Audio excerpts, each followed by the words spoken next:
Kaixo, gaur hortzirala maiatzaren 6 ongi etorri magazinera bi elkarrizketa izanen ditugu, alde batetik Alex Txikon, alpinista eta aktorearekin egonen gara, atera duten pelikula berriaz solasean, eta geroztik Goizane Vegas, VIH sareko kidearekin egonen gara, hain zuzen ere sexu transmisioko eritasunen inguruan solasean, eta zehazkiago gibaren inguruan.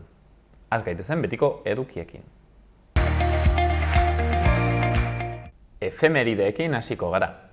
Maiatzaren 6 zen, baina 1758 Maximilien de Robespierre frantses iraultzailea jaio zen. 1940 urtean, baina egun berean, Pulitzer saria eman zioten John Steinbeck idazleari The Grapes of Wrath suminaren mahatsak eleberriagatik.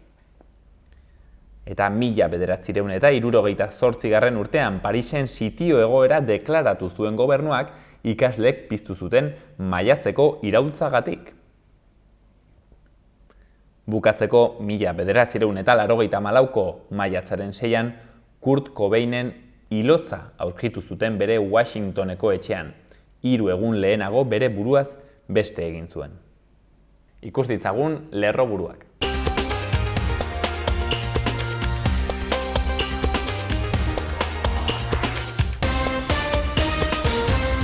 Arratsaldeon eta ongi etorri bertan berri albistegira. Gaur maiatzaren 6 da ostirala, hauek dira Iruña herriak eta Nafarroak utzitako albiste nagusienak.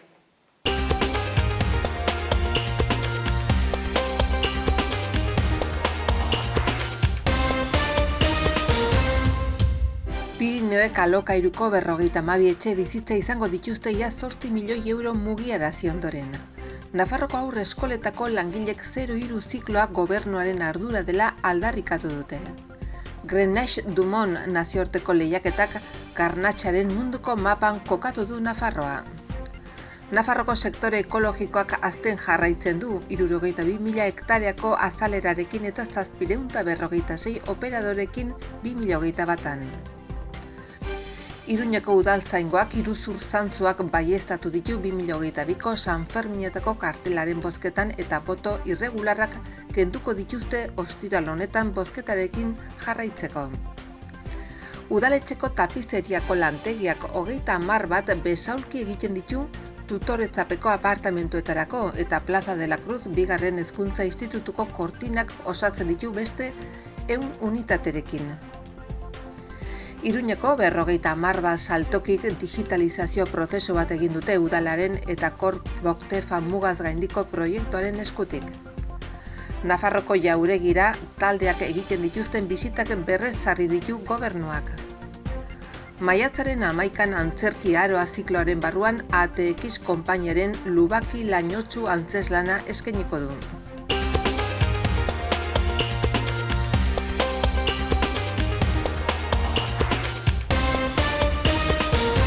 Ikus dezagun agenda. Gaur maiatzak 6, goazen 8.0 antzerkia Aranguren kultur etxean arratsaldeko 6etan. Lilo taldearen kontzertua ere izanen dugu 7etan geltokin, kilometro 0 kultur zikloaren baitan. Urtu aurretik liburuaren aurkezpena ere egonen da Zaldiko Maldikon 8etan. Aurkezpen musikatua izanen da Xabi Borda eta Felipe Murilloren eskutik. 11etan hasiko da Arangurengo euskararen eguna. Eta ordu berean, Orkoien, Oltza eta Etxauriko euskararen eguna ere izanen da. 12etan Antsoainen hasiko da besta. Egitarau bete batekin kale jira erraldoiak, Pantxika Lamurren ikuskizuna, Bertso Poteoa saioa Alkaiza eta Julio Sotorekin eta abar luzea. Xamariko eguna 11etan jaso ikastonal, aurrentzako jolasak egonen dira bertan. Ordu batan zapata berriak umetxoentzako antzerkia egonen da, Mendillorriko Zibiboxean. Aurrendako sormengunea marrazketako tailerrak ere egonen dira, Tokio Arroxa izenekoak, Kondestable Zibiboxean 8 eta erdietatik 7etara. 8 eta erdietan manifestazioa Antoni Utitik. Herritarrak ez gutxietsi, eskubideak guztiontzat lelopean. Eta bukatzeko, Anariren kontzertua, 8:00 Gaiarren. Eta gaurko egunkarien azalak orain. Diario de Noticias hasteko, honakoa nabarmendu dute lerroburu nagusiaren bidez.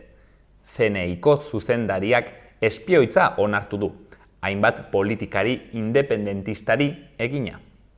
Paz Casadok epailearen baimenarekin egin zuen 18 subiranisten jarraipena, tartean Aragonesena. Gobernuaren aurkako ezinegona areagotu eginda, barne desadostasunak agertuz. Grande Marlaskaren mugikorra ere atzeman zuten. Argazkian, iruindarrak txarangaren soinuaren atzetik jarraitzen dute Mercedesen kalean, jaietako 2 mailatara izenburuan. Bertze lerroburu batzuetan, ekoizpen ekologikoa 62.000 hektarea eta 756 operadoreraino hazi da. Eskola gehiagok bat egin dute 03ko grebarekin eta bihar manifestazioa egingo dute Iruñean. Gobernuak erregaiaren laguntza kenduko du, konpainiek prezioak igotzen badituzte. Diario de Navarra orain. CNIk espioitza legala onartzen die Pere Aragonesi eta beste 17 buruzagi sezesionistari. Hori jarri dute lerroburuan. Sánchezek margena galdu du gobernuan beraz, eta are gehiago zaildu da legegintzaldiaren jarraipena.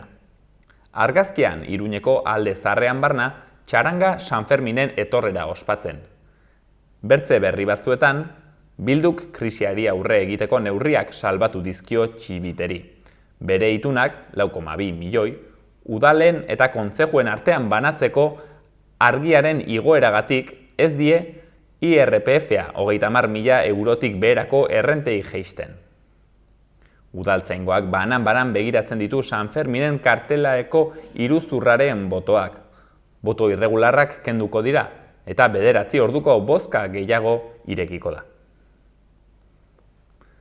Gara egunkaria lerroburu nagusian, Estebanek, CNIk, independentistei egindako espioitza justifikatzen du.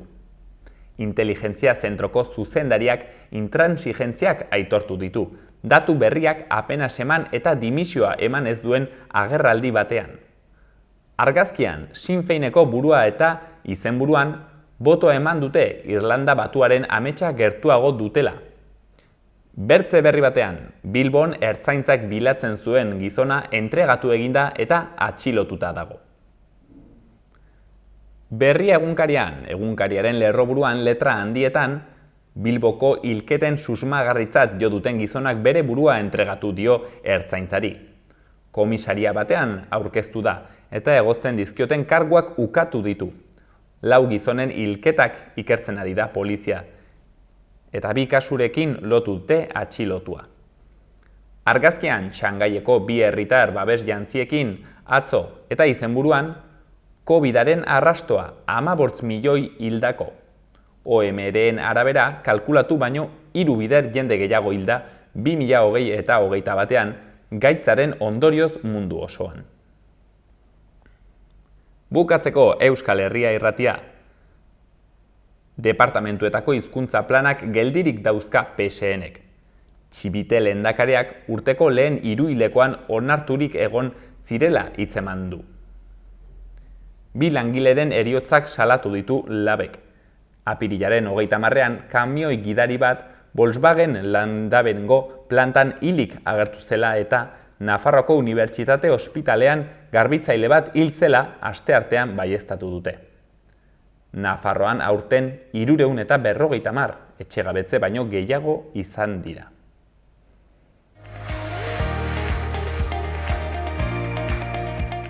Ikus dezagun asteburuko eguraldia. Gaur atzo baino eguzkitsuago izango da eguna. Hala ere, hodeiguneak agertuko dira Kantauri isurialdeko zenbait lekutan, bereziki ekialdean eta goizeko lehen orduetan. Gero eguerdi ingurutik aurrera, ostarteak goizean baino zabalagoak izango dira. Goizean haizea aldakor eta ahul ibiliko da, baina arratsaldean iparraldeko haizea sartuko da, indar gehiagorekin barnealdean. Temperatura maksimoak atzo baino gehiago igoko dira. Bihar udaberriko giro eguzkitsua. Ekialdean, hala ere, behe-hodeien hodeigune batzuk agertuko dira, baina eguerdiko desagertu egingo dira. Gainerako tokietan eguzkitsu egongo da, goi-hodei batzuekin. Goizean haizea aldakor eta ahul ibiliko da, eta arratsaldean iparraldekoa nagusituko da. Eguneko tenperaturak apur bat gehiago igoko dira, eta zenbait lekutan maximoak 20 gradu ingurukoak edo altuagoak izango dira. Goizean lainogune batzuk sor daitezke. Eta igandean giro eguzkitsua eta tenperaturen igoera. Temperatura maximoak 19-23 gradu artekoak izango dira ia denean. Egun sentian behe-hodei batzuk egon daitezke ipar isurialdean, baina garbitzera egingo du goizean. Gainerako orduetan ia oskarbi egongo da. Haizea aldakor ibiliko da goizean eta arratsaldean iparraldekoa nagusituko da. Goizean lainogune batzuk sor daitezke.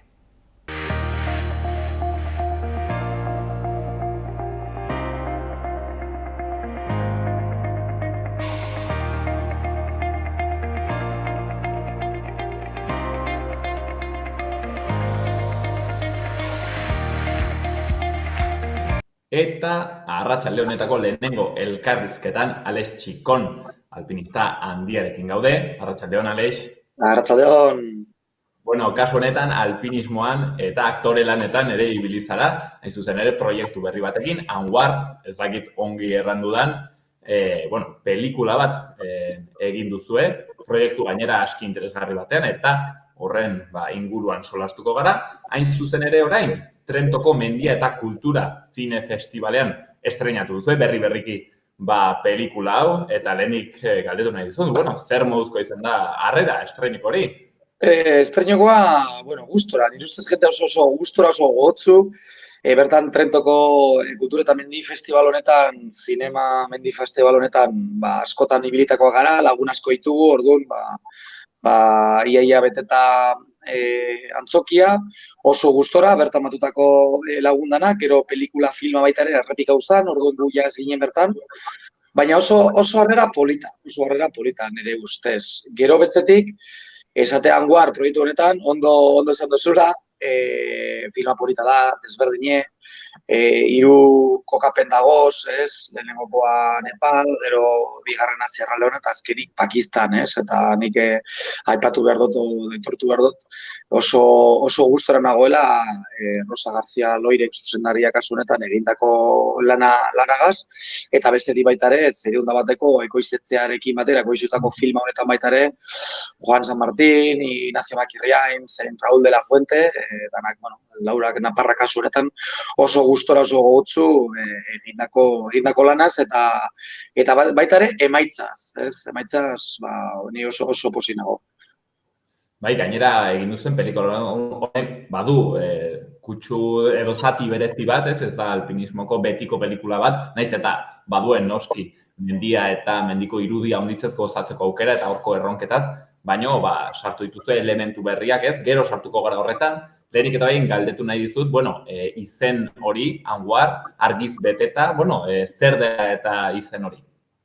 Zer dela eta, kasu honetan Anwar pelikula jaiozan 2 lagunen arteko telefono dei baten ostean, eta, zagatik ez dugu egiten filma bat, eta, kasu honetan, ez da zeuk esan duzun bezala mendiko filma bat, lehenengoko sati edo lehenengo bloke horretan aipatu alda, agertzen dela Manaslu eta mendiko irudiak eta bar, baina benetako ardatz nagusia edo idei nagusia filma dokumental honetan hori da, argia da, empatiaz, argiz betetako proiektu solidario bat.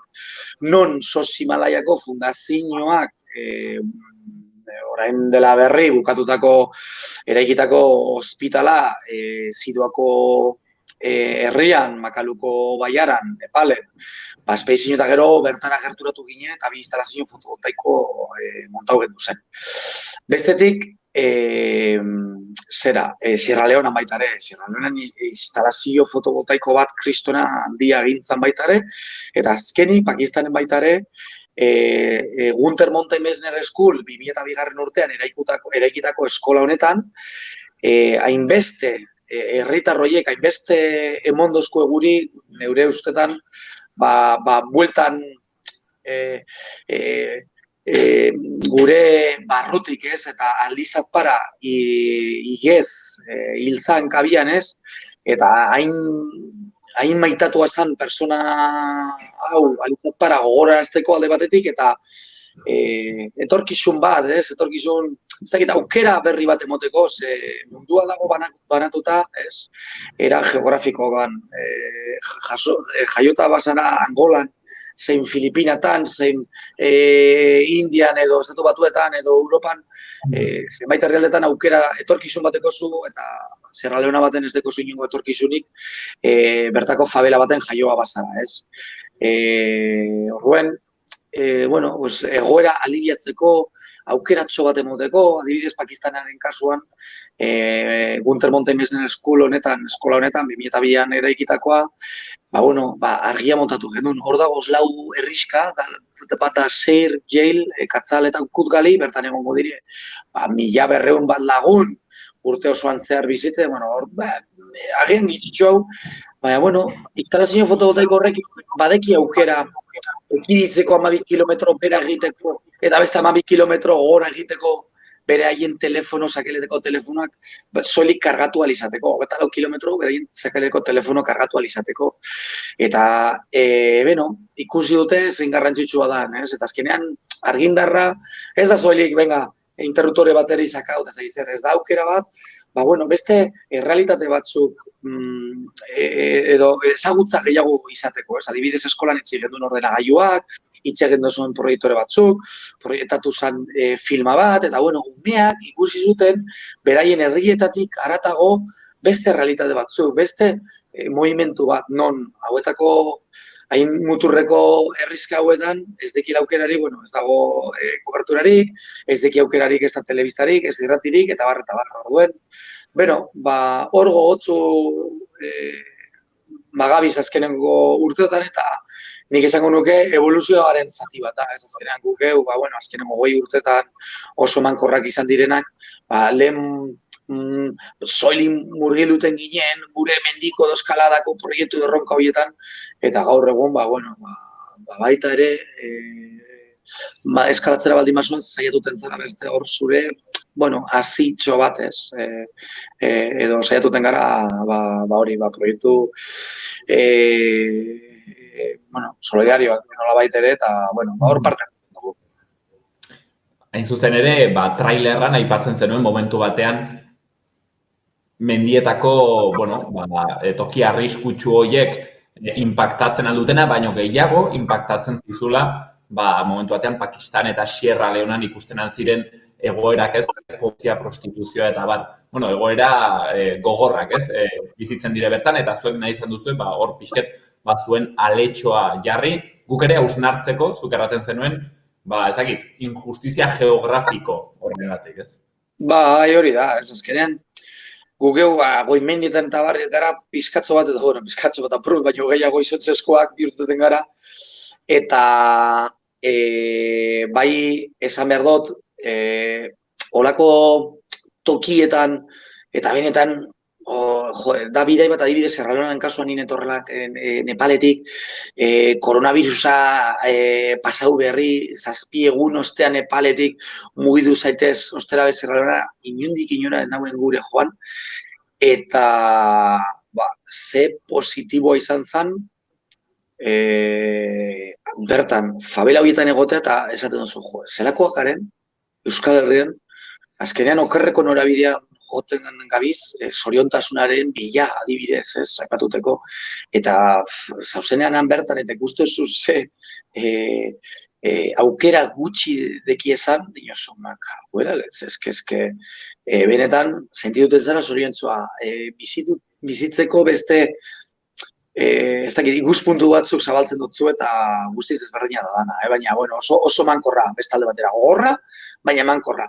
Eta aldatuten dutzu, olako bidei bat aldatuten dutzu, nik komentatu nahi zien kasuretan Sierra Leonan parte hartutako lagunei, azkeneko 25 urteetako momenturik eta bizipenik eta gogorrenak personalki bizi izan duguz bertan Sierra Leonan, orduen aldatuten dutzu, barrutik ere, barruek mugi duten dutzu baita ere, olako bizipen hauek. aldaketa horretan ez dakit baduen ikusteko erraten zaren akaso hemen zoriontasunen norabide oker batean joten garela, badu ikusteko honek gaur egungo zoriontasunak baduela erabat ikusteko gauzen metaketarekin, ez, mundu bizitza artifizializatu batekin, eta, bueno, han ikusi izan duzu aukera, bueno, ez, sentitzeko, perzibitzeko, bertze bizitzeko modu batzuk, ez dela. Bai, hori da, nik esango nuke gizarte bezala inoiz ez garela izin hain ezakit, bueno, edo hain era errezean, ez? Gure mundu garatu honetan, ez? Baina gero bestalde batetik, dinosu, beti korrika bizi gara, presaka, gure sakeleteko telefonoen preso, eta exigentzia maila geroz da altuzuagoa esango nuke, umetatik hasita ikisi behar dute, jakin behar dute ingeles, frantses, alemaner, txinarrez, jakin behar dugu izen bada bere gelako honetan, orduan, bizi gara mundu honetan, ni nago oso pozik ez ikusten dituten edo bakarrek albistegiak zabaltzen dozun, edo zen telebistatekoak edo dozein prentza komunikaziotik eta dinosu, eske daudana hankaz gora, ez? Eta gitzien dekien tokietan zein alai, zein zoriontzu bizi direz, etzerik gabe, bueno, kalean bizitzen den jente hori ez, azkenean, kristona da, baina bai, ni neu ez, peixino batetik bueltan, torten zauz, transizioiek ogorrak egiten jataz, nola baita esateko ez, burtetan zaren momentutik etzetik, eta bueltetan zaren momentu hori ez, zauz beste maila baten, beste ritmo batzuetan, eta montetan zara gazkin baten, dara presakatako horrigan, gero ja lur hartu, eta danak korrikat, danak altzatzen direz, moten du, gure goian deko gu motxila horiek endu behar dozko ez gero, gure ekipajeak hartuteko danak antze, eta danak korrika baten, eta danak, hosta, ondino, airean gabiltz, eta danak zakeleko telefonoa jamartzen entzuten direz lehenengo mesuak, eta dinosu jo, nik neu, ibiltenaz bi aldetan, eta hemen ikusten dutena eta gustetan. Eta nire usten, zoriontasuna, aipatu dozun bezala ze, dago denboran, dago harreman mamitsuetan, guru benetan lagunekin egotea, benetan nahi dugun hori, edo nahi dugun horretan, gure aizialdeko denbora pasatu, ez bestei posik egiten dugun hori, ez gauzak egin behar duguz, norberei begira, norberei zuzenduta, ez hori da ederrana.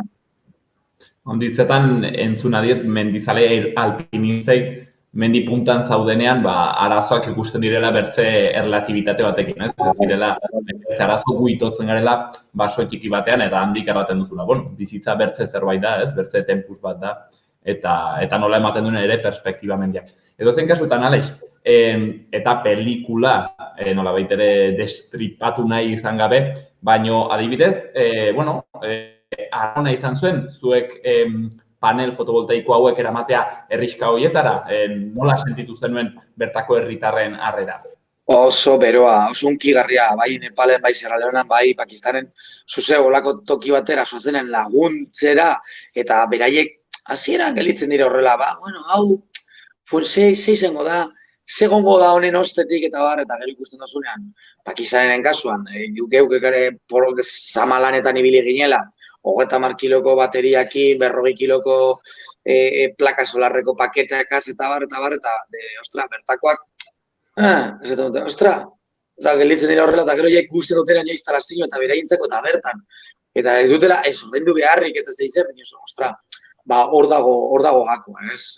Orduan, adibidez, Eki Fundaziotik, ez dugula aipatu, Ekitik jaiotzen da guzti hau, Eki Fundazioa 2016 garren urtean deko sorrera nola baita esateko, 2017an ofizialtasuna lortu zuen ja, eta orduztik ona, 53 instalazio fotovoltaiko montatu direz, Afrika Sahara azpiko herrialdetan, bai gora begitzen dut, porque bendekot mundu mapa ben etzean, eta bai Etiopian, Sudanen, Angolan, Zambian, Mozambiken, Sierra Leonen, Nigerian, hainbat herrialdetan, hori badinotzuk 53 instalazio fotovoltaiko montatu direla, eta urtez urte datu hori gorantza dator, ez? Orduan, Eki Fundazioak egiten duen lan hori, pentsa, instalazio bakotza monitorizauta dago Euskal Herritik. Hau da, getxotik hain zuzen ere, oraintxe momentuen saltzen zara, beraietek idanan kontrolpean. Hau da,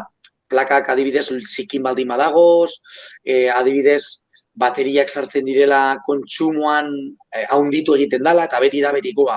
Iten da kalkulo bat, eta orain ez, horko etxekoak bestea, zaixue, hau dago montauta honetarako, orduan oso erreza da, edo tximista bat, adibidez, Zerradoraren kasuan, Don Bosco Nio Fanbulen montautako instalazioan, tximista batek, esapustu zula instalazioaren zati bat, eta konpontzen da metik, ez? Orduan ez da bakarrik nik montatzen dut ez. Hor egiten da jarraipen bat, egiten da mantenimentu bat, eta normalean instalazio hauek 20 urtetarako ez deki inongo arazorik, baina, bueno, Etiopian adibidez, Etiopiaren kasuan, Angele kontatu zidan anedotatzo bat, kuriosoa dela, kontako txoten, hospital baten, muturregolan galdutako herriska batean, hospital txikitxo baten, ezarri izan instalazio fotovoltaiko nahiko polita, tamainaz eta bar, baina, karo, bertako mantenimentuan lanean zegoena hospital honetan, zein zuen ondoan bizi izan eta kable bat jarri, beretzen arte, botasun kable bat, baina beretzetik urten ziren beste kable batzuk, eta errepenten, instalazioa zer gertatu zen, hegazkin batean montatu zen Angel, bertara gerturatu zen, eta momentu baten, eta kableak endu, eta hor pastela, ez? Nola baita ere atara zan, ez? Dinosu deskubri duzala, horren kasu hauek kuriosoak izaten direz, ez? Baina, bueno, kontutan hartu behar dela, Afrika subsaharian honetan, 100.000.000 biztanle argindarrik gabe bizitzen direla, ez? Eta argindarra ez da soili erosotasuna, argindarra da ezagutza, argindarra da etorkizuna baita ere, ez?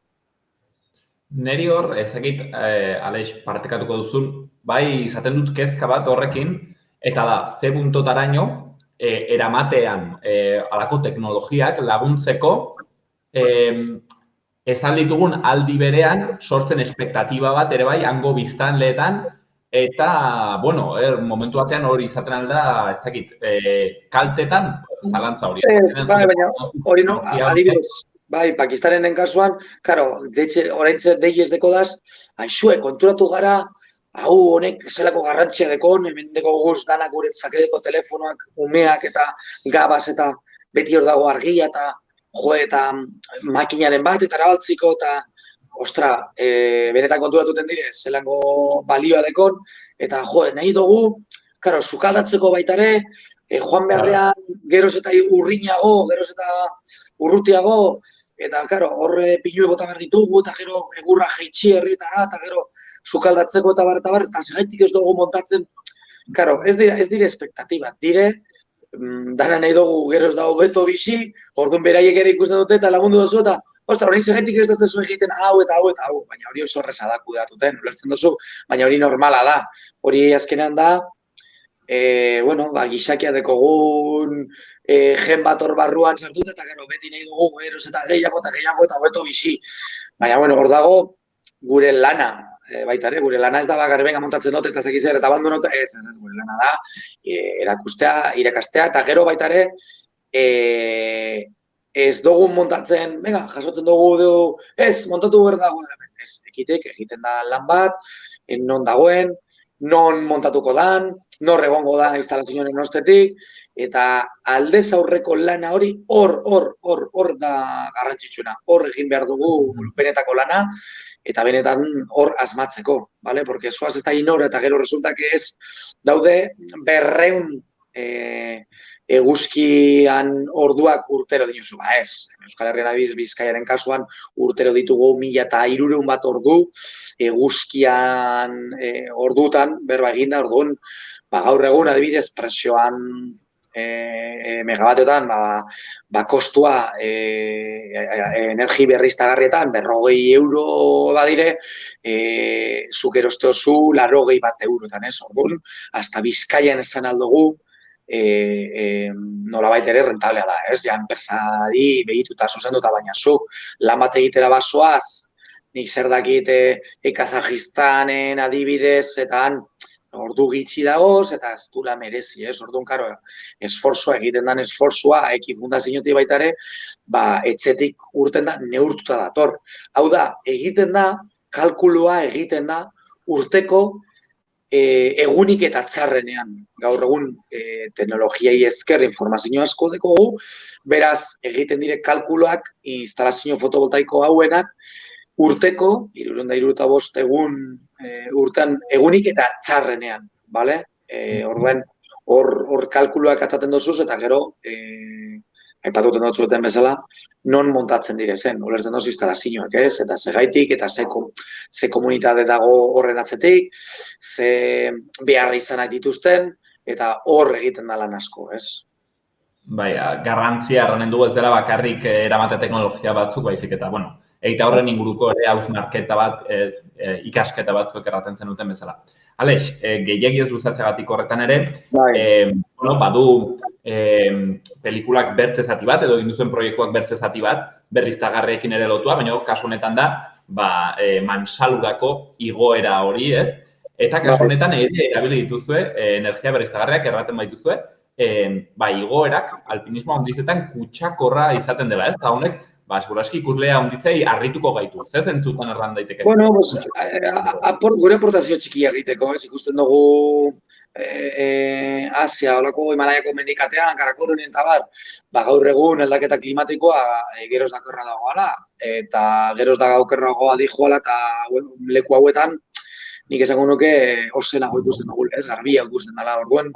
Esan gendu, zaitik ez dugu eki fundazioetik, hori badinotzut, azkeneko 4 urteetan ezagututen garela, eta planteu nintzen, zaitik ez dugun egiten, eramaten dugu instalazio fotovoltaiko hauek, eta gero, bueltan itxitegu zen bertan. Hau da, instalazio fotovoltaiko hauek erabiltzen ditugun gure mendiko espezioetan, eta gero, erabilia izateko, eskolatan edo hospital txikietan, bai Nepalen, Pakistanen, eta hau dala eta Pakistanen montatu dugu instalazio bat, eta Nepalen beste bi.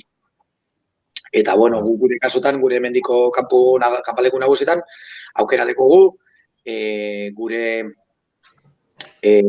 makina argazki kamara kargatzeko, renagailuak, dronak, eta ez, orduan, gara euneko egun, gaur egun, amaigabea dan eguzki indarretik jasotzen dugun energia, ez, hortik probestuz, aprobetxatzen dugu gure beharre izanak betetzeko, ez, kanpaleku nagusi baten. Bakarrik bukatzeko egin dizut galdera bat, nola seguraski zuei, ez, mendizalei alpinistei, gai honek ere, igual que eskatzen dizue bereziki, baduna ikusteko aldaketa klimatikoarekin, emisioekin eta zer, zuei azkenean zuen bizi moduan ere ukitzen dizu, ez? Ez dakit, zuk perzibitu duzun, sumatzen duzun, baitere glaziarrak elur kotak eta jaisten ari direla, ez dakit aldaketak sumatu dituzun azken urtean. Asko, adibidez, Pakistanen kasuan ez dut atzera joaten direla, baina, bada Baltoroko glaziarra da planetako 3 puntu dagoz, non glaziarra kasu honetan ez dala atzeratuten, baina, bertan prezipitazioa aldetik eta normalean glaziar baten abiadura, urteko mugitzen dala 300 metro, 300 piku metro abantzatzen dula, baina hori ez da gure ez dan negua mugitzen dela dana dijoala, dana homogeneoa, ez? Horri dijoa prezipitazioekiko eta nina suso ditu, baina dakiten, adibidez Pakitanen kasuan badago aldaketak temperatura goraka datorren alez, sortuten dire olako masa glaziarretan piztina naturalak, ez? Egiten da olako dike bat formatuten da, de repente 1000 metro kubiko ur dagozela hor, errementetan dauela dike natural hori, eta nahiko idorra dan alez, maldan bera erortzen dan 1000 metro kubiko ur horiek, lokatzez eta risko abalantza bat sortuten dela, eta hori deituten da teknikoki Devilish Flow, ez? Eta Devilish Flow hauek, erriska bat badago behan, eramaten du gainetik, edo adibidez, kut galin, dala, hor borda batzuk badagoz, eta lehen aipatutako erriska hauetan, udaran pasatzen dituzte hor pare bat hilabete, 3 hilabete arte, eta 6 mutikotzo, 6 eta 4 urte bitartean hil zirela, ez? Oindala 2 urte. 2 urte beteko direla Devil's Fowl horretatik, ez? Eta gero ikusten dozu, Sisa Pamara baten kasuan, 4 aldiz egonda nagoela, ikusten dozu zola zerrazeran atzeratuten direla, ez? Eta ikusita orain dela 30, 40 urteko argazkiak, eta gaur egun, konparatuten dozu, ikusten dozu, zure aurretik pasatutakoak, eta moten dotzuen informazioa, eta bueno, hor argi eta garbi gelditzen da, ez? Zelango mina emondotzegun naturari, gure planetari, eta bueno, nire ustez gaude aldaketa teknologiko baten aurrean, ez? Eta non ikusten dugu, energia fosil hauetatik, ez? Bai ikatzatik, bai petroleotik eta bar, bueno, energia berriztagarriei apurtxo bet emon behar jakola garrantzia. Hortzen, Alexen testigantza, berak ere, bizitzen duelako bere larruan, zuk ere tokatzen zaizu hori ikustea, ez? Begietan nola gertatzen ari den aldaketa guzti hau, eta gainera nola horrek baduen ikusteko, jende handitzen bizimoduarekin, zuk aipatu duzun bezala, eta gero jende handitzerek glaziar horietako urre marietatik bizi da, eta hori guztia arriskuan dago. Gozein kasutan, induzen proiektu honetan, zuen aletxoa bizken norabide horretan, ez bakarrik, aipatzen zenuen bezala, horko jende batzuen ere, bizimoduak zertxo bait hobetzeko. Hortzen, Anwar pelikula, izanen dugu aukera ikusteko Euskal Herritik, Alex? Bai, nire ustez irailetik aurrera hasiko dela mugimentua, eta bitartez, hortxe dabiz, bai Rosa, zuzendaria kasu honetan, Seriehun bateko ekoiztetzea, Gehiegi Fundaziokoekin batera, uste dut emanaldiak zarratzen dabizela, Nafarroan badakit Don Esteben jarriko dela, eta, plaza gehiago irtengo direla altzazu bezala, eta bar, baina, kasu honetan filma nire ustez zoragarria da, non lantzen den empatia eta baipatutako puntu asko, elkarrizketa honetan zehar. Beraz, hori, irailetik aurrera uste dut emanaldik hasiko direla. Hortzen, Alex Txikon, alpinista, orain ere Oskarraren bila dirudienez, izanen dugu aukera beraz pelikula horiek ikusteko, mil esker handitz, arratsalde honetan gurean egoeratik, eta, mil esker film hori eta proiektu hori gauzatzeagatik. Eskerrik asko zuei, zuen denbora eskaitzearren, eta hori, atzalde hona pasa, agur, eta ondo segi.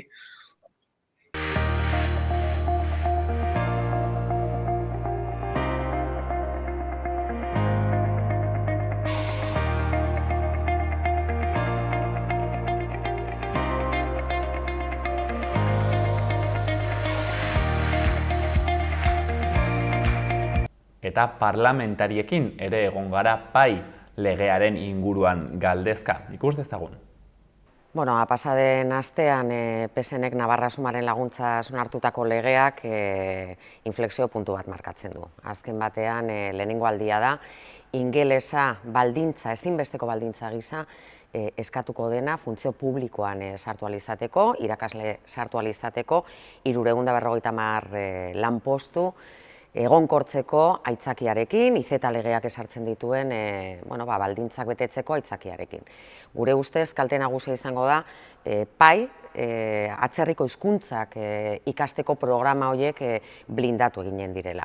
Ezagun da, eta hori estatu osoan zehar badago, joera hori, ezagun da pedagogikoki zalantza izugarriak dituzten programak direla, espektatiba faltsuak sortzen zaizkiela familiei eta ematen du, edo batzuk saiatzen dira behintzat adierazten ingelesa ikasteko modu bakarra pai dela, hori egia ez denean, eta aldi berean, pasaden astean sindikatuek argi adierazi ziguten bezala, beste kezka batzuk ere sortzen ditu. Alegia, bai antolakuntza aldetik, bai segregazioaren ikuspegitik ikastetxetan arazoak sortzen dira, ikasleek premia bereziak dituztelako, atzerrikoak direlako eta nekez ezagutzen dituztelako bertako hizkuntza propioak zailtasun handiak izaten dituztelako programetan. Eta, hainbat urteetan baditugu esperientzia horiek. Beraz, pai blindatzeko helburu politikoa daukan erabakia da, erabaki politikoa da. Eta kalteari dagokionez, badago beste kontu bat, eta simbolismotik haratago kontuan hartzekoa dena, eta bada euskara administrazio publikoan sartu alizateko, meritu gisa ere planteatu edo eskatu alizateko hemen izugarrizko zailtasuna jartzen dira, ematen du euskara dela diskriminazioa sortzen duen hizkuntza eta aitzitik ingelesa ezinbesteko baldintza gisa eskatzea, hori ineditoa da estatu osoan, eta esango nuke ingelesa ofiziala ez den gainontzeko herri eta herrialde guztietan, beraz, beste behin, euskara azpiratu agertzen zaigu ingelesaren aurrean. Beraz, konfrontazio bat ere bilatzen dute euskara eta ingelesaren artean. Genial. Bueno, ikusi beharko da. Estatuak printzipioz arautzen duen kontu bada, estatuak ez du aldatu nahi izan hezkuntza lege organikotik eratortzen den erredekretua, non ez den baimentzen gaztelania edo gainontzeko hizkuntzako ofizialak ez diren beste hizkuntzarik, atzerriko hizkuntzarik ezinbesteko baldintza gisa eskatzea. Beraz, hori hainbat sindikatuk planteatu zuten, jarri zuten mahai gainean, esanez, Nafarroak, egia da, autogobernu ariketa bate eginez, halakorik eskatzea, ineditoa dela. Eta hor, guztietan ere jar daitekela kontu hori, agian, estatuko araudiak planteatzen duenaren kontra jo dezakelako. Beste kontu bat ere badago, eta bada lege proposamenetik harago Navarra Sumak sartutako emendakinak, eta azken batean PSNek onartutako baldintza horiek, Navarra Sumak ezarritako baldintza horiek ere sartu egin direla legean, eta hartara hainbat sindikatuk ere planteatzen zuten. Plaza hauen bidez egonkortzen diren lanpostu horietatik ezin mugitzea planteatzen du legeak. Alegia, pai plaza bat ateratzen duen irakasle batek, ez du aukerarik izango, Nafarroako funtzio publikoko estatutuaren arabera erregulatuta geldituko da, beraz ez da pasako estatuko kidego dozenteetara, baina horretaz gain, Nafarroan bakarrik gelditu beharko du, leku aldatze lehiaketetan ezingo du parte hartu Nafarrotik kanpo, baina horretaz gain, Nafarroan bertan ere izugarrizko mugak izango dituzte irakasle hauek, pai plazetatik soilik mugi ahalko direlako. Eta horrek funtzio publikoko estatutuarekin nolabaiteko talka ekarriko du. Behin funtzionario bat, Nafarroko funtzionario bat, funtzionario den neurrian, baditu eskubide batzuk. Eta lege honek, kaso, murriztu egingo dizki eskubide horiek, eta horre ere zalantza daude. Dozen kasutan, erabat arduragabea da, PSNek eta Navarra Sumak, itxoin nahi ez izatea Nafarroko Kontseilua bada, Nafarroan legeen inguruan eta txosten juridikoak ematen dituen organo konsultibo gorena. Eta eskatuta dago txostena azterketa juridiko bat egin dadin, baina ez dute itxaron nahi izan. Beraz, nik galdetu nien aurreko osoko bilkuran, Remirez eta Jimeno konseilariei, mendik aste hilabete batzutara, Nafarroko Kontseiluak ematen duen diktamen horretan, agertzen baldin bada, benetan, arazo larri bat suertatzen dela juridikoki, ze gertatuko da.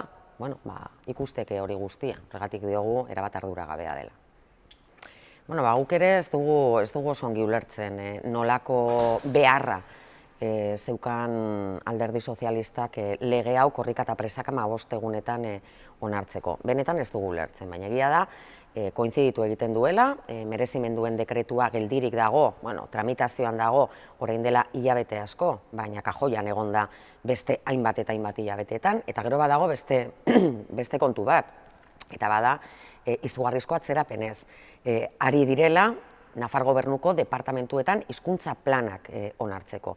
Hizkuntza plan horietan zehaztu behar da, ze lanpostuk izan behar duten euskara prezeptibo. Ze lanpostu izango diren elebidunak, herritarrak euskeraz hartatu alizateko eta hizkuntza eskubideak bermatu alizateko. Eta horiek ere, onartzeke daude. Orduan, prisa handia agertzen dute ingelesa ezinbesteko baldintza gisa eskatzeko, eta 15 egunetan lege bat daukagu onartuta, baina aldi berean, euskara merezimendu gisa tratatua izateko edo euskara ezinbesteko baldintza izateko datozen lan deialdietan eskatu ahal izateko, horretarako ez daukate bat ere presarik. Beraz hor, badago, zalantzari gabe, desoreka izugarria trataeran, Nafar Gobernuak edo PSNek behintzate dituen lehentasunetan. Eta, uste dut, badela momentuare kalera ateratzeko, larun bat honetan, maiatzaren 7an, Euskaren Kontseiluak ditutako manifestazioan ere, iruditzen zait Nafar jendarteak berriro ere argi eta ozen esango duela, Euskaldunok, Euskal hiztunok ez garela bigarren mailako herritarrak eta atzerriko hizkuntzen gainetik geure hizkuntza propioa dela babestu beharrekoa eta sustatu beharrekoa. Bueno, aste honetan 0-3 zikloan haurreskoletako langileak greban ditugu. Geuk babestu egiten ditugu plataformak, 0-3 plataformak eta langileek eta inplikatutako agenteek mahai gainean jarri dituzten aldarrikapenak. Iruditzen zaigu Nafar Gobernuaren aldetik arduragabekeriaz jokatzen ari dela. Hain zuzen aurreko osoko bilkuran mozio bat ekarri genuen, aldarrikapen horiei babesa emate aldera, elkarrizketarako bidea ireki zedin eskatzeko eta udalek nagusiki kudeatzen dituzten aurreskola hauek egoki kudeatzeko finantziazio duina izan dadin. Hor zenbakiak hor daude, azken 10 urteetan moduloak oso gutxi igo dira eta beraz, Nafar Gobernuak ahalegin berezi bat egin behar du finantziazio hori modu egokian bermatzeko, kudeaketa zuzena sustatu ahal izateko eta benetan koste erreala zein den aztertzeko. Azken batean, Nafar Gobernuak edo Hezkuntza Departamentuak modulo batzuk ezartzen ditu, 24%. Ordaintzen du Nafar Gobernuak, beste 24% ordaintzen dute udalek, baina hori ez da erreala. Koste erreala udalentzat askoz ere handiagoa da. Eta, iruditzen zait oso importantea dela, hezkuntza zikloa dela konsideratzen baldin badugu, hezkuntza ziklo horrek behar duen kalitatea izan dezan, langile prekario horiek baldintza askoz ere duinagotan lan egiteko aukera izatea, kontuan hartuta gainera oso kolektibo feminizatua dela. Eta hezkuntza zikloa den neurrian gainontzeko etapa eta zikloekin alderatzen baldin badugu, desberdintasunak itzelak dira. Mileurista izatera ez dira iristen langileetako batzuk. Eta desoreka handiak daude gainera aurreskola batetik bestera. Beraz, bada momentua soluzioak mahai gaineratzeko eta nik espero dut greba honek horretarako behintzat balioko duela. Esertzeko, mahai baten bueltan, inplikatutako agente guztiek eta aldarrikapen horiek benetan nola bete daitezkeen ikusteko eta gobernuak ere horren parte izan behar du zalantzarik gabe. Pasaden astetikuna gauzak nahikotxo aldatu egin dira. Pasaden ostegunean hemen osoko bilkuran gehiengo nahikoa onartu baizen lege berri bat, zeinaren arabera egingo den hemendik aurrera bai deritzon programa eskaini eredu gisa. Hori da, daukaguna pasaden asteaz geroztik eta PSN eta Navarra Sumaren ententean ondorio bezala. Ibili ginen ez bakarrik hemen parlamentuko hainbat indar eta hoien artean gobernuan kide garenak, baita ere ibili ziren sindikatu guztiak, hemendik pasa ziren pasaden astean, mahai sektorialean, hezkuntzako mahai sektorialean dauden sindikatu guztiak eta denek ere bai, denek, salbuespenik gabe, azaldu zituzten euren kezka juridikoak, orduan ikusten genuen edo eskuartean geneukan lege proposamenaren aurrean. Eta diot orduan, ze geroztik, okerrera egin du. Izan ere, Navarra Sumak osoko bilkurara ekarritako zuzenketak behin onartu eta gero, gure ikuspegitik eginda are gehiago birrindu eta azkenean nahasi eta seguridade juridikoa lehen gutxi bazen, orain iruditzen zaigu erabat egin dela zapustu. Hori dela eta egin dugu beste eskaera berri bat Nafarroako Kontseiura. Izan ere, pasaden astean jakitera eman baikenuen gobernuko kideak garen geroa bai eta Podemos aldugu taldeko kideek eginak zutela edo geneukala eskaera Nafarroako Kontseiluaren aurrean errebisa zezala PSNek zekarren proposamenura. Juridikoki eta teknikoki bideragarria ote zen jakiteko, eta ez ote zuen talka egiten egun indarrean dauden beste hainbat lege eta arauekin. Bai estatu mailakoak, baita LORAFNak berak edo foru amejoramenduaren edo bekuntzaren legeak jasotzen dituen artikulo zenbaitekin, edo da hemen badiren hainbat legerekin, esaterako 2017ko 17 foru legearekin. Bueno, hori dena azter zezala eskatu genion, baina, klaro, orduko horretan proposamena zari ginen. Eta atzo, egin genuena izan zen, behin testua, legearen testua onartu egin dela, zuzenketak esan bezala, barne hartuta, eskaera berri bat egin dugu, orain kontseiluak egin dezala, ikusi, onartu den lege horrek zer nolako berme eta bideragarritasun juridikoa duen.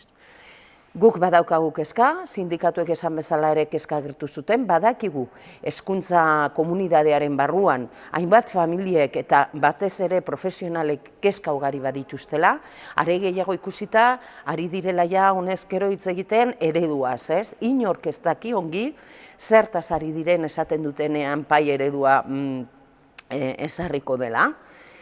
Aritu gara, ni barne, aritu gara pasaden astean hitz egiten ingeleraren inguruan. PAI, Programa de Aprendizaje en Inglés, zelako horretaz. Hori ala zen duela zenbait urte, pasaden legealdian aldatu egin zen eta jarri zen PAI, Programa de Aprendizaje de Idiomas, eta nahi dut hau azpimarratu, ze rekisito edo derrigorrezko baldintza bilakatuko da atzerriko hizkuntza bat eskatzea Nafarroan lege honen ondorio gisa, eta rekisito hori izan daiteke bai ingelera, bai frantsesa, edo bai alemana, ze hemen badira PAI, PAF eta PAL programak. Hoietan hiruetan egin behar dira hainbat lanpostu edo hainbat plaza egonkortu, gehienak ingelerazkoak izango dira, baina esan beharra dago, egia hori baita, badirela gutxi batzuk frantsesez eta alemanez aterako direnak ere, ez? Orduan, bueno, hori da egun daukaguna. Egin beharko digute azaldu ongi zertaz ari diren esaten dutenean eredu bilakatu nahi dutela PAI, zer bermerekin, zer proposamen pedagogikoarekin eta zer fundamentu juridikoarekin ekarriko duten, esan genuen, pasaden astean, eta errepikatuko dut beste behin, estatuan, Espainia osoan, Espainiar estatu osoan ematen ez dena, Nafarroan ematen da. Hau ez da berria, inoiz gertatu izan zaigu, eta batzuek konbentzitu nahi izan digute gure autogobernuaren poderioz gertatzen ari dena.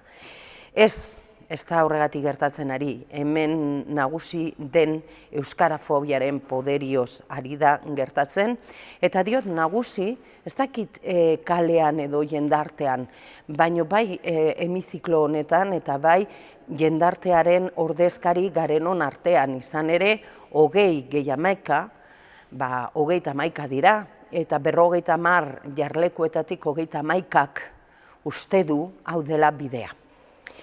Bueno, gauzak horrela, eta behin berriz ere ekarri dugula gogora zer dela eta zertarako eta ze funtsarekin ekarri zen PAI gurera, Barzinak berak azaldu zuen bere garaian argi eta garbi, inongo konplejurik gabe eta inongo trampari gabe esan zuen, hori esana dago, grabatua dago eta hemerotekan ikusgai, ekarria zutela unera programa horren zabaltzen erraldoia, D eredua geldiarazte aldera, ez? D ereduaren handitzea geldiarazte aldera. Eta ziurrenera neurri batean lortu egin dute. Gero etorri ziren bestelako argudio batzuk, nahi zutela PAIren bidez eskola publikoa duindu eta eskola publiko kalidadezkoago bat eskaini, eta gaurkotzea hildo horretatik, eta nunbait ere ingelera distira berezia ematen diolako hezkuntza publikoari, ezta? Ikusi dugu hori ez dela horrela, eta are gehiago kaltetzera iritsi dela PAI hainbat eskola publikoetan. Castejongo 2 de Maio eskolaren adibidea da argigarrienetakoa, baina zoritzarez ez da bakarra. Pasaden legealdian lehenengoz egin genuen arautu Eta arautze horretan, lehenengoz ere eskaini zitzaien zentroei programa hauetatik ateratzeko aukera. Bai eta horkila bat, aukeratu ahal izateko ingelera edo frantsesa edo alemana sesiori gutxienak edo gehienak, hor eman zitzaien, tarte bat. Eta zentro askok baliatu zuten hori, euren beharrei begira zer zitzaien egokiago erabakitze aldera. Gero zer gertatu da? Araua, ez duela aldatu Jimeno Kontseilariak, baino bihurritu du eta interpretatu du nahi izan duen modura, kaltetze aldera zentroa, kasu honetan, Castenjongo adibide hartuta, eta grabeagoa dena bertako ikasleria, ez? Hori guztia ari da gertatzen, eta horren guztiaren aurrean, gure kontrako jarrera agertu dugu eta salatu dugu egoera zein den. Handik haratago, bagenituen konpromiso batzuk hartuak, akordio programatikoan. Eta aste honetan, edo pasaden astean hobesan da, asko hitz egin zen akordio programatikoaz, nonbait PSNek sinetzita baitzegoen egiten ari zena, edo nahi gintuen konbentzitu hobesan da, egiten ari zena akordioan programatikoan sinatua zegoela eta gure oneritziarekin ari zirela. Inondik inora, inondik ez. Eta hori ere argi adierazi nuen, ez zela inondik ere horrela, ez zutela hori bertan azaldu arazi modu garbian, izan ere horrela jarri ez gero ez baitzen sinatua egonen akordioa, ze guk, baino ez guk, ez alduguk eta ez izquierda eskerrak ere, ez zuten onartuko, ez da? Orduan hori argitu eta gero, badakiguna da akordio programatikoan justo aurreko puntuan, paiz aritzen den puntuan aurrean, gainean, goian dagoen puntu horretan, euskaraz eskainitako hezkuntzaz mintzatzen da, eta konpromiso bat agertzen da. Euskarazko irakaskuntza bultzatzeko, sustatzeko eta promozionatzeko konpromisoa. Eta hori dela eta geroa baitik osteguna honetan nahi diogu interpelazioa egin kontseilariari, azaldu dezan, zertan dabilen bere departamentua, zer egin duten 3 urte hauetan zehar puntu hori betetze aldera, zeintzuk dira bere asmoak euskararekiko, hezkuntzan euskara bultzatze aldera eta sustatze aldera, ze berme emango dion D ereduari eta baita ere A ereduari, azken batez euskarazko ereduei aurrera egin dezaten behar duten guztiarekin, eta aitzinera begira, etorkizunera begira, ze neurri dituen buruan hau guztia burutzeko. Orduan, horretaz nahi dugu mintzatu, eta hori nahi dugu entzun bere ahotik, ze planak dituen euskara sustatzeko Nafar hezkuntzan. Izan ere, hemen badira datuak ere bai, eta datuek esaten bat digute, aspaldidanik, Nafar ikaslegoaren erdiak baino gehiagok, nahi duela euskara bere horretan duen eredu bat. D eredua, bai A eredua, gutxi batzuk ere bai B eredua, hori dira datuak. Hori da gure errealidade soziolinguistikoa hezkuntza mailan. Irakaslegoaren erdiak baino gehiagok euskara nahi duela bere hezkuntzan. Hortik abiatuta, galderak egingo dizkiogu kontseilariari eta ikusiko dugu. Asmatzen duen bitartean nola forma eman pai eredu horri, zer asmo dituen sustatzeko atzetik eta hori bai oso demandatua, oso eskatua den ereduekiko, euskara duten ereduekiko, zer asmo dituen. Asteko gai libre gisa nahi dut berriz gogora ekarri 0-3.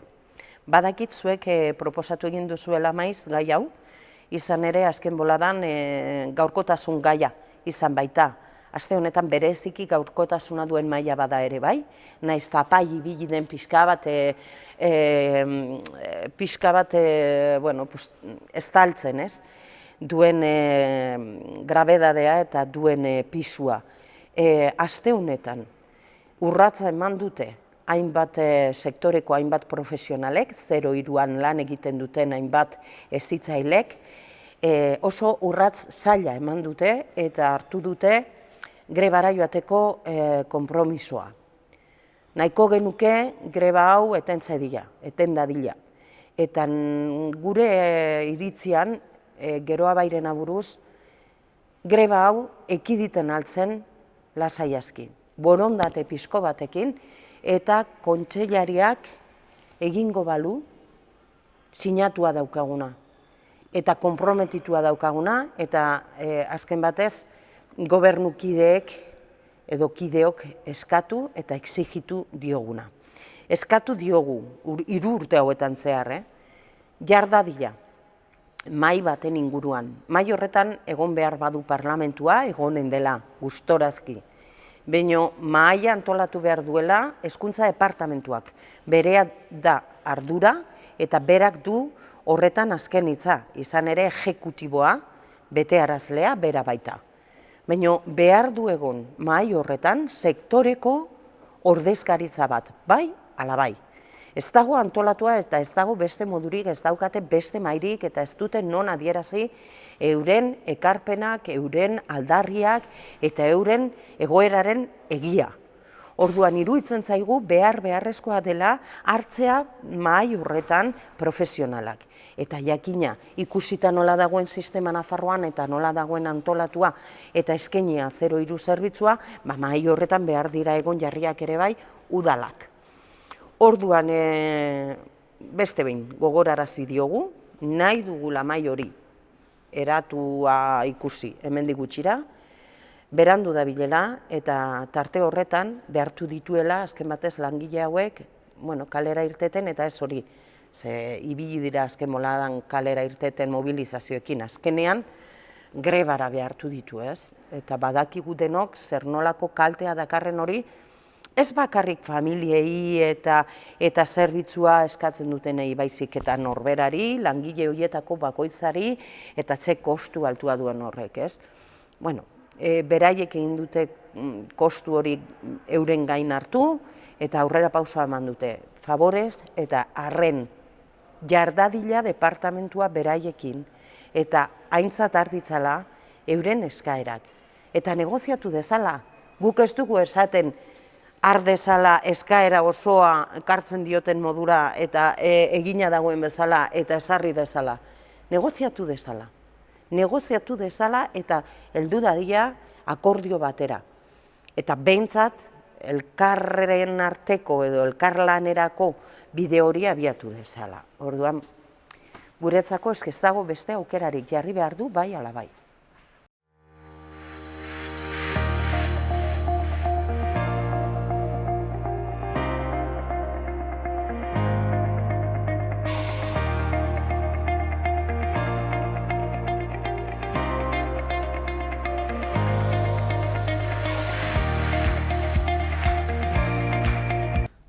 Eta arratsalde honetan Goizane Begasekin gaude, bera Sare VIH-ko kidea da eta gaur gurera etorri da, gai horretaz giba giza immunodefizientziaren birusaren eta IESaren inguruan solastera. Mil esker etortzeagatik, Goizane. Zuei. Bueno, lehenik eta behin, zer da Sare VIH elkarte hau, zertan egiten duzu lan? Sare elkartea bada giba duten pertsonekin lan egiten duen elkarte bat. Gobernuz kanpoko erakunde bat da eta bereziki giba eta IESa duten pertsonekin lan egiten dugun arren, zaurgarritasun egoeran dauden pertsona batzekin ere bai lan egiten dugu. Adibidez, gaztekin, zahartzaroan dagoen pertsonekin, pertsona migrantekin, espetxean ere bai lan egiten dugu. Eta hola, haiekin lan egiteaz gain, ere bai gizarte mailan lan egiten dugu bereziki gibak duen estigma kentzen, osasun sexualan inguruko lanketak egiten, eta abar. Beraz, ez bakarrik gibaren inguruan, baizik eta transmisio sexualeko bertze eritasunen inguruan ere aritzen zarete. Bai, hori da. Egia da elkartea giba lantzen duen elkarte bat dela, baino hau STI bat denez, hau honen prebentzioa lantzen dugu lehik, modu zabalago batean lantzen dugu. Goizane, oroitara ziguzu, beti atzen zen baitzaigu, gibaren eta IESaren arteko diferentzia argi geratu dadin? Bai, gainera, garrantzitsua da bereiztia, ze jende honitzek uste du giba eta IESa sinonimoak direla, eta ez da hola. Giba bada virus bat, ez da eritasun bat, ez da gaixotasun bat, eta hau garatzen daien virus bat da, zeinak jatentuen, arteko modu da, baina jatentu gure defentsak, eta orden sistema immunologikoa ahultzen duen, eta honen azken fasea bada IESa deitzen dena. Eta IESa bai gaixotasun bat da, baina realitatea da gaur egun jende gehiena ez dela IESa garatzera heltzen.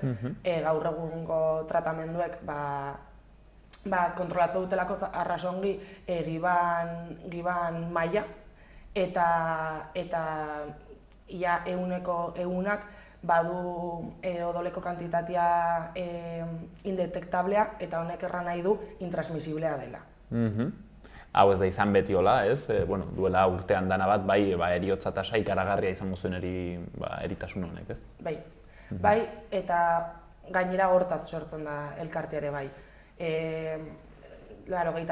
hamarkadan drogen aferakin eta gibak badu kriston gorakada, eta honek gainera zuen estigman ondorioz eta prebentzio metodoan ezjakintasunan inguruen eta eragin zuen eriotza tasa haundik izetia jendia IESa garatzera heltzen zen, eta hasiera batian elkartea bazen pertsona horiek modu betean eriotzera akonpainatzeko elkarte bat. Haundizek, pentsatuko dutego izan, ongi dago elkarte hori, baina VIH-arena hori iraganeko kontua da, ez? IESarena, bai, hor, 80. hamarkadan, 80an ibiltzen ziren, baina, gaur egun ez dago. Iraganeko kontua da? Ez da iraganeko kontua, egia da. Erran bezala, jendeak ez duela IESa garatzen eta gibakin bizitzia ez duela suposatzen leheno suposatzen zuena, gaur egun arras kontrolagarria da, eta erran bezala pertsona gehienak intransmisibleak dire, eta honek erran nahi du gibakin bizi den pertsona batek iten alduela gibakin bizi ez den pertsona baten bizi iguala. Galdetu nahi dizut, hain zuzen ere, sexu harremanetaz eta aritzen zaretelako zuek, gibaren kasuan, ze sexu harremanek posibilitatzen dute gaixotasun honen transmisioa. Adibidez, irakurri dut, ahozko sexu harremanak edo uzki erabiltzen denean, horrek ere bai pasatzen alduela giba. Bai. Gaina interesgarri da galdera hau, ze giban inguruen baden estigma haundie heldu de transmisioan ez jakintasuna arire. Ze beti uste izan da kontaktuz transmititzen dela, hau da, muixoen bidez, listuen bidez, inkluso zerbait ukitu giba duen pertsona batek eta hoi infektatuta dago eta ezin ukitu, eta hortaz garrantzitsua da jakitea giba ez dela horrela transmititzen. Giba arriskutsuak diren sexu praktiken bidez transmititzen dela, hau da, gorputzaren jariakinen bidez transmititzen da, baina hau direnean ejakulazioa eta hola. Gero ere bai, hortaz, koito vaginaletan alean transmititu daiteke hau prebentzio metodori gabe gauzatzen bada. Eta gainera, bai, epatzekoa da, uzki bidez ez dugunez lubrikazio naturalik zauriek sortzeko eta erreztasun handiago dagoela eta transmisio handitzeko ere bai erreztasun odolera, ez, pasatzen da. Hoi da. Gero, hago bidezko sexu praktiken bidez, sexu praktika oralen bidez, ere bai transmititzen da, egia da probabilitatea haunitzi hausten dela. Baina, jakin barra dago, ere bai, suposatzen duela, arrisku bat, Eta gainera, ere bai, ez bakarrik giban, baizik eta bertze STI batzuk transmititzeko ere bai, eta gainera badaudela prebentzio metodoak, askotan ezagutzen ez direnak, baina badaude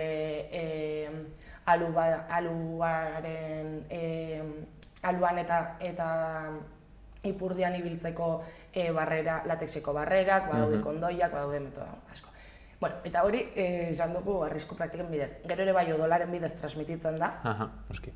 Eta hor dago, jeringileen infekzioak suposatu dezakeena.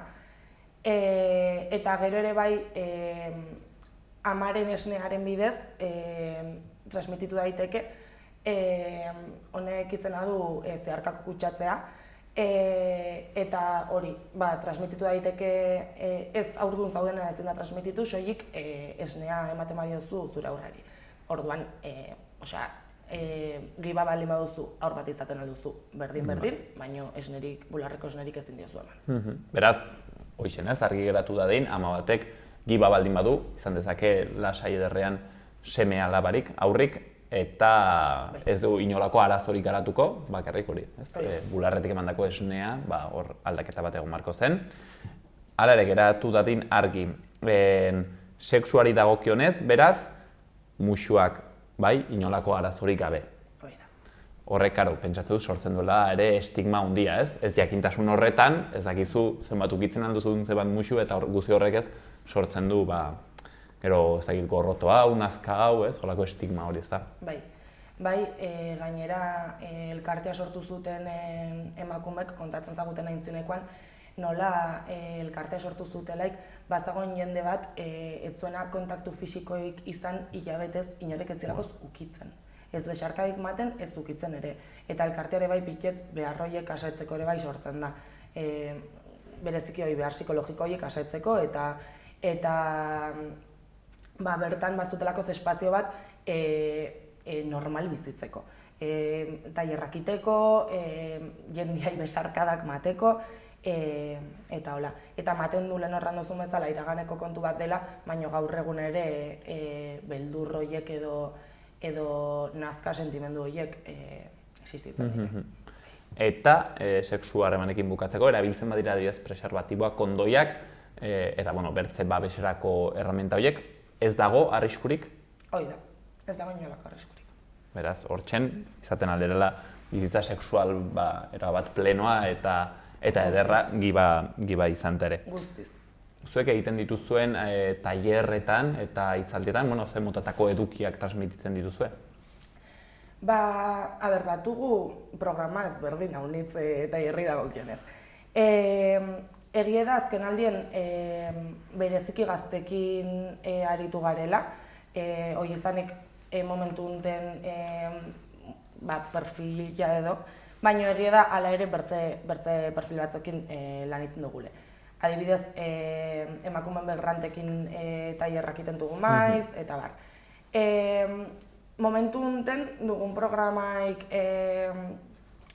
nagusiena edo osasun sexualan ingurukoa da, eta honek lantzen du, erran bezala gazteekin bereziki, osasun sexual positibo bat, beti ere gozamenetik, zaintzatik, arduratik eta ez erruduntasunetik, beldurretik eta bar. Eta pixkat hortik, baina oso zabala dela igual ez dakit. Gaurko elkarrizketatxo honetan segurazki ez digu ematen denborarik ez, hainbertze gai ukitzeko. Galdetu nahi nizun baita ere, ze motatako perfilak izaten dire, ze motatako jendeei eskaintzen diozue zuek laguntza, eta ze motatakoa, zer egiten duzue etortzen diren jende horiekin? Elkartera etortzen da egunerokotasunean jende haunitz, badugu kondoien salmenta kostu prezioan saltzen direnak, giban probak doainik ere bai egiten dire, eta orden egunerokotasunean perfilan hitza etortzen da. Egia da, pertsona migranteak maiz etortzen direla, baina bereziki gazteekin egin, gazteak dira gure perfil nagusia, eta horregatik abiatu ditugu programa ezberdinak bereziki gazte eremuan, eta gainera ere bai nagusitu nahi dugu kalean egotaren presentzia. Hortaz, momentuan martxan jarri dugu gazte eremuetan eta jaiguneetan estanak jartzea, bertan osasun sexualaren inguruko informazioa ematen dugularik, prebentzioaren inguruko informazioa, kontsultak eta zalantzak argitzea, materiala oparitu, pixka denetarik. Eta... Hurbiltzen da jendea, estan horietara, barkatu guztia? Bai, bai, deixente. Gainera, sumetzen da jai giroan ordue. Bai, jendea mozkortzen hasten den momentuen, lotxa izagutiago dute, egiten duzte galdera, ez dakit, berexiagokoak eta igual benetan zalantza duten hori plazaratzen dute. Bertze goera baten egingo ez zituztenak, baina hor aprobetxatzen dute, eta mozkorkeriaren eskusa horrekin. Hori da, eta ere esimetzen da igual batzuk hurbiltzen diren momentuen, hurbiltzen dela mundu guztia, baina bazadezu bakarrik, orduen... Claro. Zari naiz ni hemen bakarrik galdetzen sexua, ez? Oraindik ere baitugu estigma horiek. Bai. Zuek egiten duzuen laguntza honetan, ze motan uste duzu laguntzen aldiozuela etortzen diren jende hori? Ni joaten naiz ez, giba baldin badut, zer jasoko dut, nola laguntzen didazue? Nik uste informaziotik eta esperientziatik asko dugula emateko giba duen pertsona bat euskarri gisa. Ze baditugu programa ezberdinak ere bai babes emozionalerako. Eta akonpainamendu bat ere bai egiten zaio giba lehenengo aldiz detektatu zaion pertsona bati nahi izan ez gero eta beharra izan ez gero. Eta pixkat hori zabaltzen diogu ikuspuntua giba gaur egun zer suposatzen duen ulertzea laguntzen diogu, baita ze tratamendu dauden, azken finean informazioa izatea boterea delako eta zu ere bai zure erabaki propioak hartzeko erreztasunak ematen dizkizu. Gero gainera beti erraten dute gai bat ulertzen dugunean horrek ere ematen digula lasaitasuna, ez?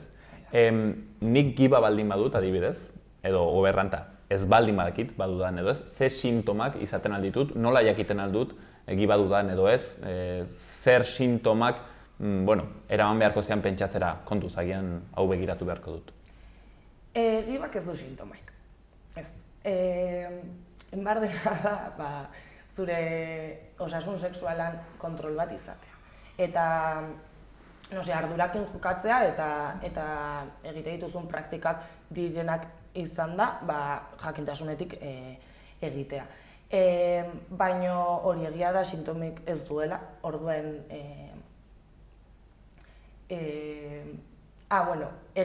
hori, ez du sintomarik, orduan ezin duzu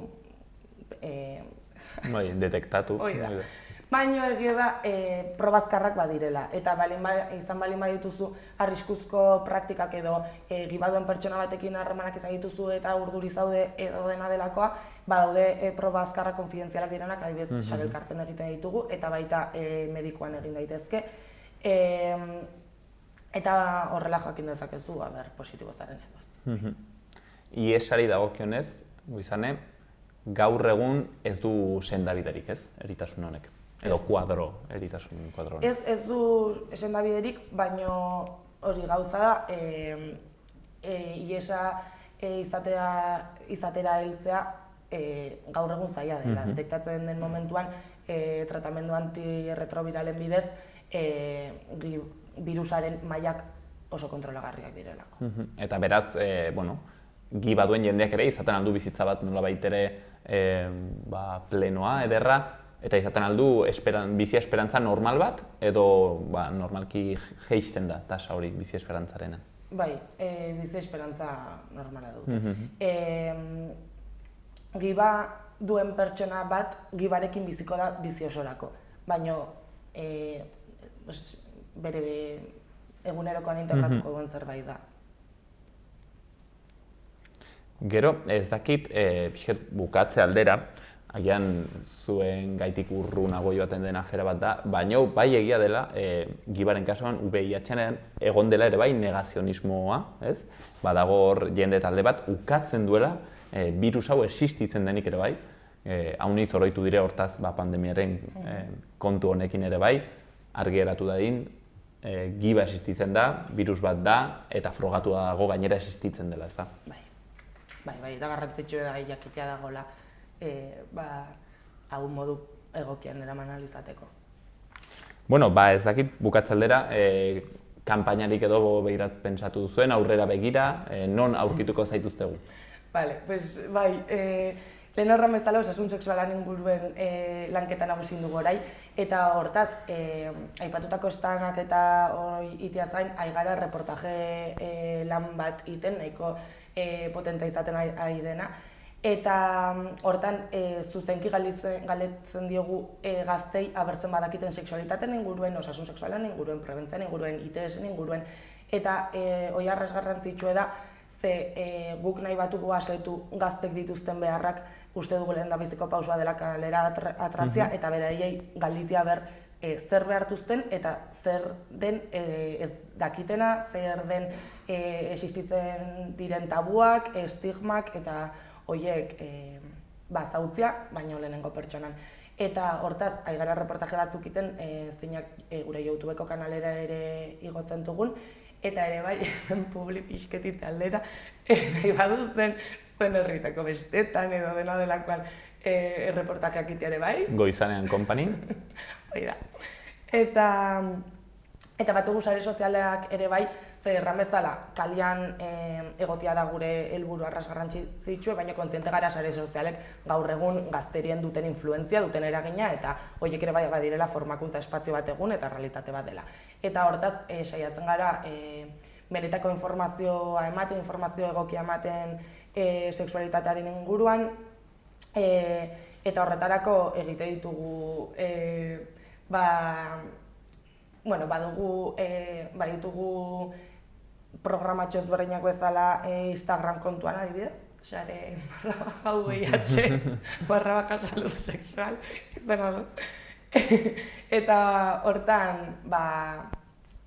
lan handi egiten dugu informazioa edatze aldera bai. Gehien interesgarria, sare sozial horiek erabiltzea, intzuzen ere gaztetara hurbiltzeko, ez? Hori delako pixket zuen fokua eta segurazki informazio gehien behar duen jendea. Hain zuzen ere, gazteendako bakarrik eskatuko dizutuko izanea azkeneko mezu bat. Zer errango zenien, saio ikusten ari diren gazteei?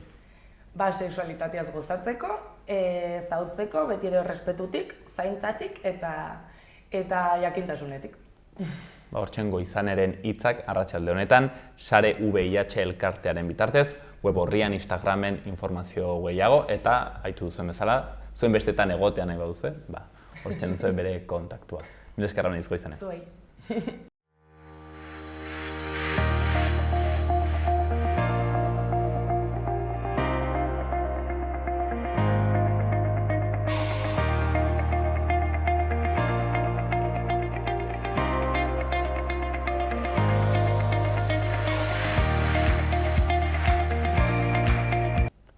Mila esker gaur ere hor egoteagatik magazinean bertze behin euskarazko telebista honetan asteburu ona pasa eta astelehenean ikusiko dugu elkar.